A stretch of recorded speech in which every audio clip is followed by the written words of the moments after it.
show you this, Mike. This is called the chop block. Huddle up, Steelers Nation. It's Tank and Mike for Steelers Chalk Talk. We're going to talk about what I like. Offensive linemen who punch and hit people. Get in here, quarterback. Yeah, they just punch and they hit and they move things out of the way. That's why I like the offensive. You're like the guy that drank too much at the bar and he's like just comes up and starts grabbing you, but do too hard. No, I get real quiet when I drink. I just sit there. I'm pensive. I smoke cigars. I think about things. I doubt that. I highly doubt that. Yeah, I would too. Look, I love offensive line play, and of course, last year, a lot of you out there in Steelers Nation is what's going on with this Steelers line. Well, let's evaluate where we are right now after minicamp here in June. Mike, we lost some guys on the line last year.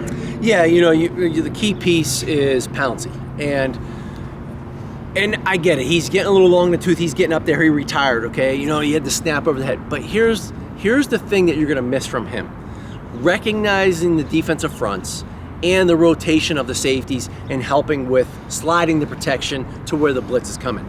That's going to be difficult for the new rookie, but again, the new rookie's going to have a slightly stronger, more energetic body. He's going to be able to hit that run blocking.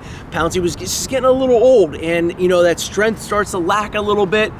Again, so it's a little give and take. Yeah, there might be some hiccups here and there on reading the defenses and kind of calling out the fronts, but you're going to get that physicality back.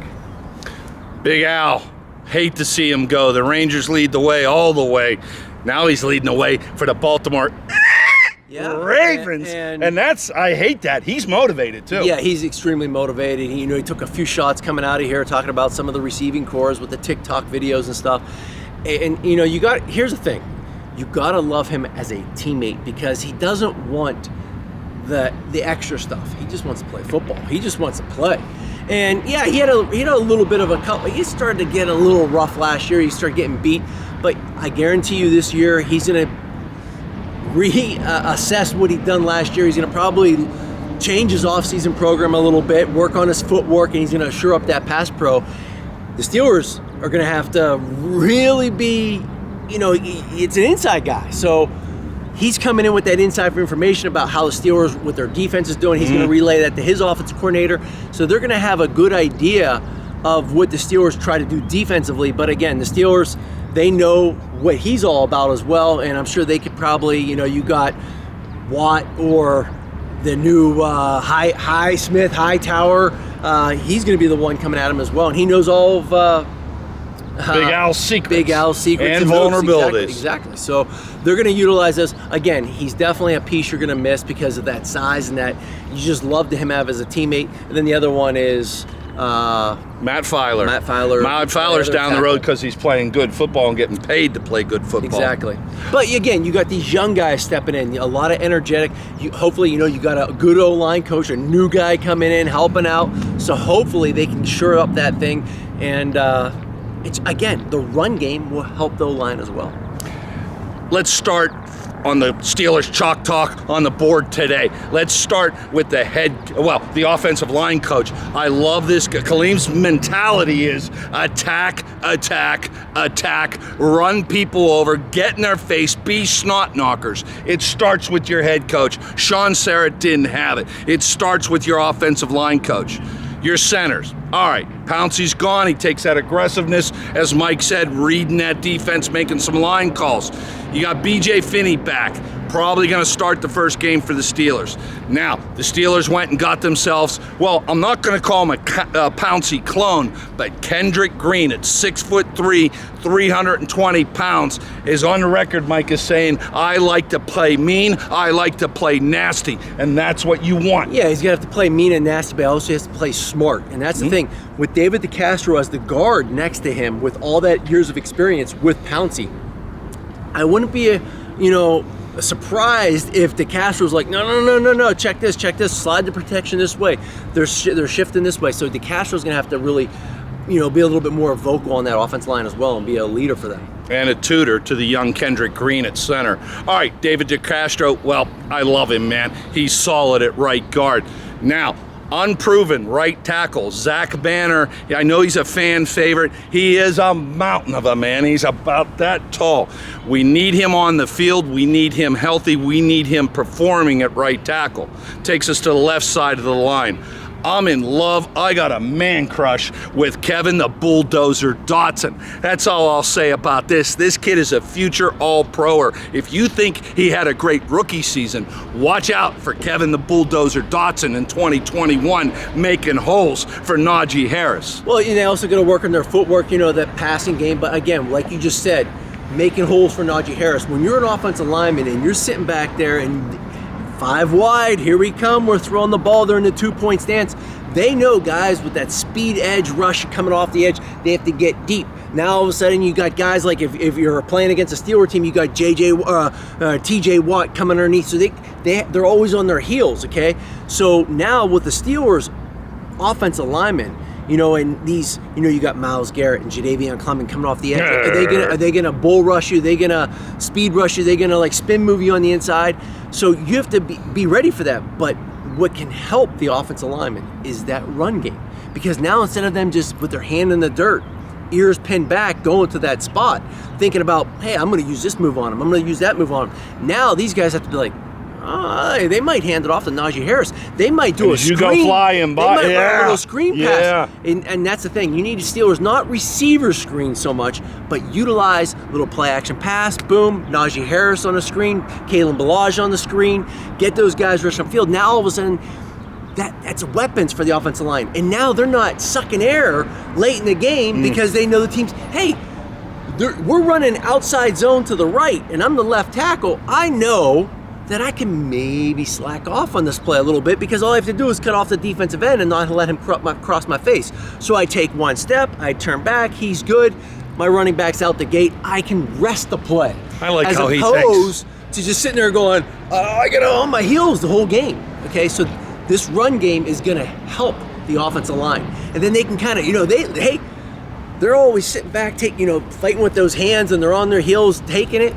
Now with the run game, they can actually get up to that second level and pay back some of those defensive guys. And maybe even get onto a linebacker or two. Blindside back that linebacker, a little safety, and just throw at him. I'll tell you what, those guys do not like to take on the big boys. All right, Mike, you played in the NFL. Mike played quarterback for the Motor City Kitties and the Eagles and a couple other teams.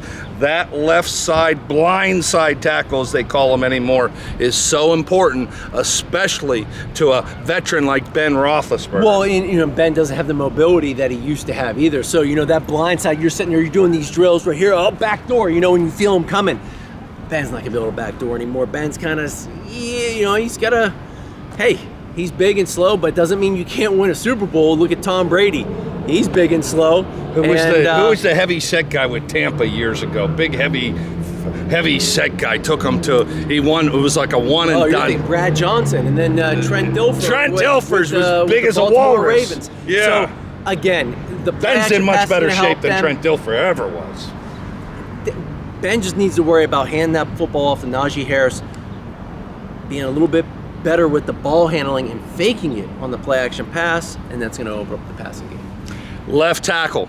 Mr. Okafor's been stationed out there on the right tackle for the last several years. I've not been overly impressed with him there. He is your number one on the depth chart as this season as they go into training camp here in Latrobe, hopefully in July. I'm not confident in Okafor. I'm gonna go ahead and put that on the record. Well, you better be, because he's got that blind side, and Ben's got to have some trust in there as well, because you don't want him getting spooked. You want him to just kind of sit there and be like, look, I trust you, handle the job.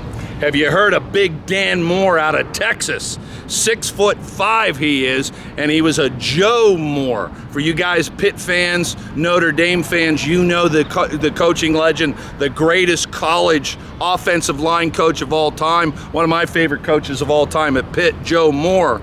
Well, this kid out of Texas, Dan Moore, who's going to compete with Okafor, was a finalist for the Joe Moore Award for Best Offensive Lineman in the country.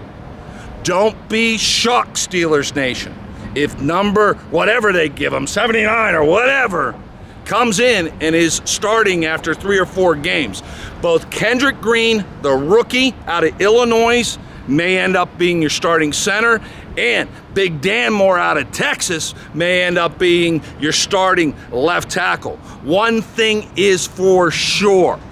So goes this offensive line this year, so goes this offense, Mike. Exactly. You know, you've got that youth, so you're going to have to rely on the veterans to help those younger guys out.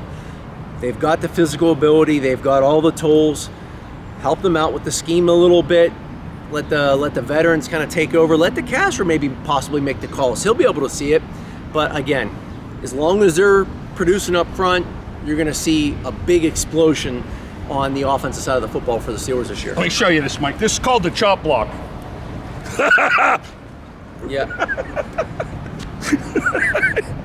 Don't worry, I'm never going to chop me. you. I was like, I what? can't get down to do a chop What are you block. doing? Number 58 for your Pittsburgh Steelers was a bad man. Flip that around, Mike. Jack Lambert would knock your teeth out. Or Super Bowl, he throws the kicker to Cliff Harris on the ground. Why did you tell me to turn it around? You know, if you don't know who 58 is for Pittsburgh, then you're not allowed to get this. Yeah, you're not allowed to get this. Look, this is really simple. Log on to Facebook and like Steelers Chalk Talk with me, and well, I'm Tank, he's Mike, that's the Lambert jersey. Like and share the Steelers Chalk Talk Facebook page, and at the end of this season, 2021, we're gonna give away the Lambert jersey to somebody that likes and shares our Facebook page so they can watch us every week. What do you think about that? But they also have to know who Jack Lambert is. They know who Jack Lambert is. If you don't know who Jack Lambert is, you don't deserve to win his jersey. And the next one might be a Webster. No, he's talking. Like, share, Steelers Chalk Talk on Facebook, and one lucky, the jersey. Somebody, show him the jersey. Somebody's gonna win this jersey. The Lambert jersey, bicentennial jersey. Like, share, Steelers Chalk Talk on Facebook. Maybe even YouTube too.